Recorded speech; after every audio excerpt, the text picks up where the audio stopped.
Hi, I'm Bianca from ironinglab.com, and we're looking at the very best steam irons. These are the 5 most popular irons available online here in the US. First, we've got the Rowenta Steam Force DW9280, the Rowenta Focus DW5080, the BLACK+DECKER Digital Advantage, the T-fal ULTRAGLIDE, and the SUNBEAM Steam Master. The prices of these irons range from about $90 down to about $30. And I'll also include a link to them in the description. By the way, this video is not sponsored. I've paid for the irons myself, so you can be 100% sure that this is an unbiased look at what I personally think of each one. I've spent well over 50 hours testing these irons, looking at everything that's important to me while I'm ironing. Things like power and steam output, so I can get my ironing done faster.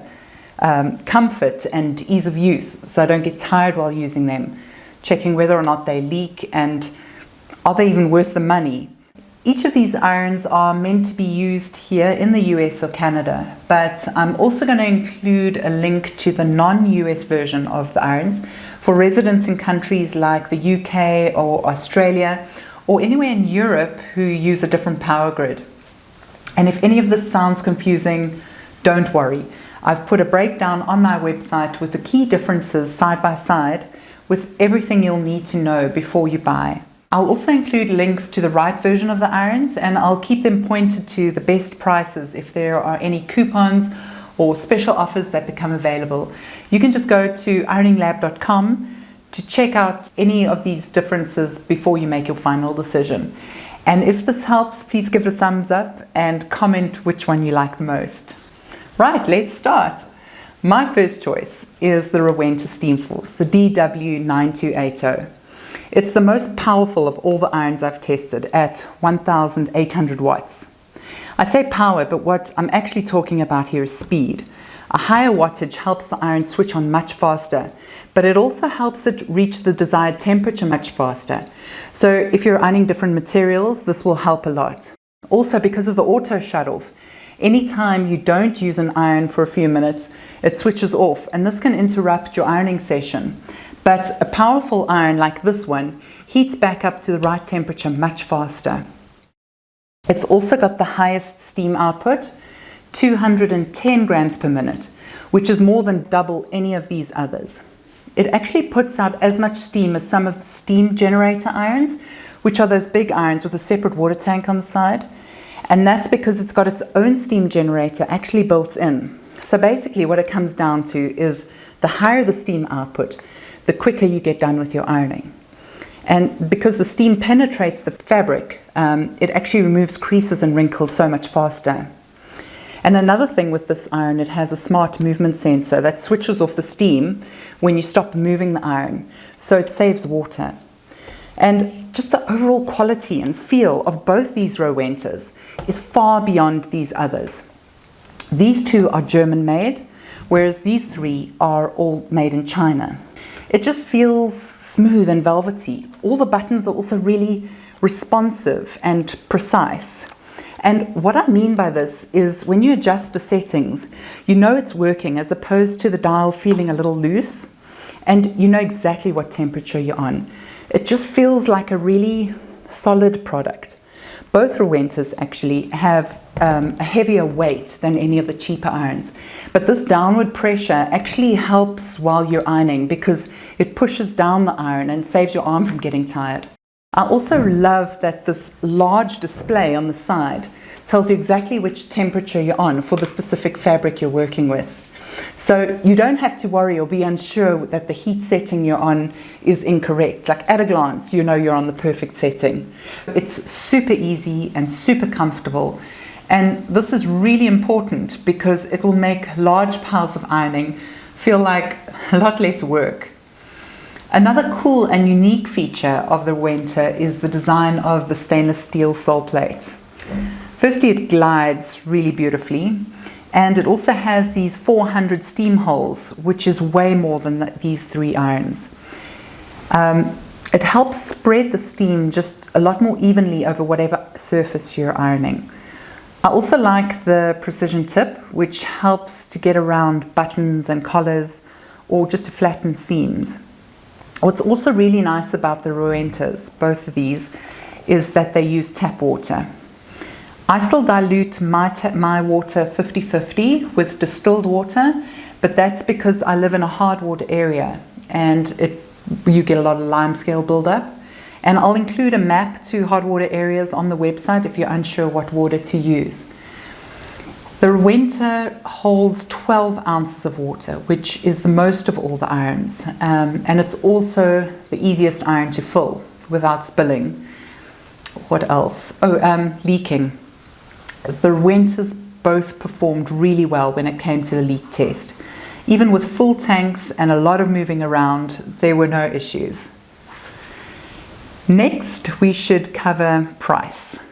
So the Steam Force is the pricier of all the irons, but now that I've used it personally for a while, if I had to keep one and get my money back for all the others, I would without a doubt keep the Steam Force. I did ask my husband though which he would prefer, and he voted for the Rowenta Focus, which is the cheaper version, but then again, he doesn't do the ironing. So I'll link to this one in the description, but if you need, you can find a lot more about it on the website. And if you're outside the US and have a 240 volt power grid, I'll link to the equivalent version of the iron for you too. Then second in line, we have another Rowenta, the Rowenta Focus, DW5080. And when I first saw it, I didn't quite like this brown color, but it's actually got like a beautiful shimmery pearl finish to it. It looks really good when you're holding it. It does have slightly less power and lower steam output than this Rowenta, but it still has that same quality feel and make. It's a really good iron, but at a lower price. It also has the same exact sole plate and precision tip that the 9280 has. It takes slightly less water, but this doesn't make much of a difference because it doesn't make the same amount of steam that this one does. And then the pouring hole is slightly smaller, but because of the lighter shade of plastic, you can see the water level a lot easier. Oh, and it doesn't have the display with the lights that this Rowenta does, which shows you that you're on the right temperature, which is a pity. The difference in price between these, by the way, is about $30. So if you want to save a little bit of money and you're okay with not having the same power and steam output as the 9280, then it's a very good choice. Right, then my third choice is the BLACK+DECKER, the Digital Advantage. So now we're talking about more the budget irons. These are a lot cheaper, but they don't have the same polish that the Rowentas have. But I do really like the BLACK+DECKER. It has some great features, like this little LCD display on top. This shows you when you've reached the right temperature. It's just so convenient because you don't feel like you have to double check your settings all the time. The other thing is it has an audible beep. Usually irons have an indicator light which starts flashing when it's ready, but the BLACK+DECKER also makes a beeping sound. Then it has a stainless steel sole plate, which is fine, nothing fancy. And it also has a 12-ounce water tank, which is perfect, and it's also pretty easy to pour. You can save a lot of money with this iron, and you get it for a good price, but it just isn't that powerful. Fourth, we have the T-fal ULTRAGLIDE. Okay, I wasn't as impressed with the T-fal as I thought I'd be. It feels kind of budget, but T-fal claims that it has the fastest iron because of this non-stick ceramic sole plate. But honestly, I don't feel the difference. In fact, I feel the stainless steel ones are better and much easier to clean. They say there's a lifetime warranty on this sole plate, but that just covers manufacturer's defects, so it's a little misleading. And there's so many conditions around it that it doesn't actually mean anything. Steam and power are okay. Oh, and it has a 12-foot power cord compared to the others which have 8-foot cords. But honestly, it is always in the way. I think you can tell I didn't quite love this one. But if you want to save money and go for a budget iron, I would still go for the BLACK+DECKER over the T-fal. Okay, well, that's that one. And lastly, we have the Sunbeam Steam Master. Okay, this one was a real letdown. Okay, it is cheap and it looks good in the pictures. I was actually quite excited at first, but when it arrived, I was quite disappointed. This shiny surface that you see here is actually a really thin plastic, and it quickly shows fingerprints and marks. It's just a low quality iron, and the power is really low. So it's super slow and the steam output is not great compared to the others. And the buttons also feel weak and a little loose. The one thing I thought would be cool though is the retractable cord. And when you pack it away, it's a great benefit. But then again, it doesn't really make a difference while you're ironing. It's a cool novelty, but it doesn't make up for the iron not being great.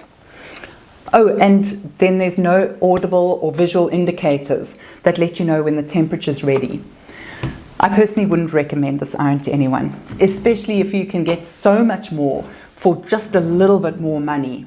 Okay, well, that sums it up. And all these irons, by the way, have self-cleaning or anti-calc systems which help prolong the life of the iron by removing limescale buildup.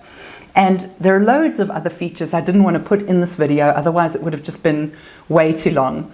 But remember, you can find out much more detail and side-by-side comparison on ironinglab.com, which links to the deals we've found for these online. You'll also find reviews on steam generator irons, which are best suited for much larger ironing loads, as well as mini travel irons with dual voltage capability. There are also a few irons I've reviewed that didn't make it onto this video. One of them is the Oliso, which has little feet or scorch guards which lift up automatically when you let go of the handle. And it's not a bad iron. In fact, it's pretty much on par with this Rowenta, but it costs about $100 more. And I feel you'd be paying a very high price for a feature that, I don't know, a lot of people actually end up switching off. But I'll link to it below if you want to check it out. You can also share this video if anyone else will find it helpful, and then let me know what else you'd like to see about these irons. Just ask the question in the comments and I'll make sure to respond to them as quickly as possible. And please feel free to comment what you think is the most important feature when choosing an iron. Is it power, steam output, comfort, price? I'd love to know and I'd love to hear from you. And that's pretty much it. Thank you for watching.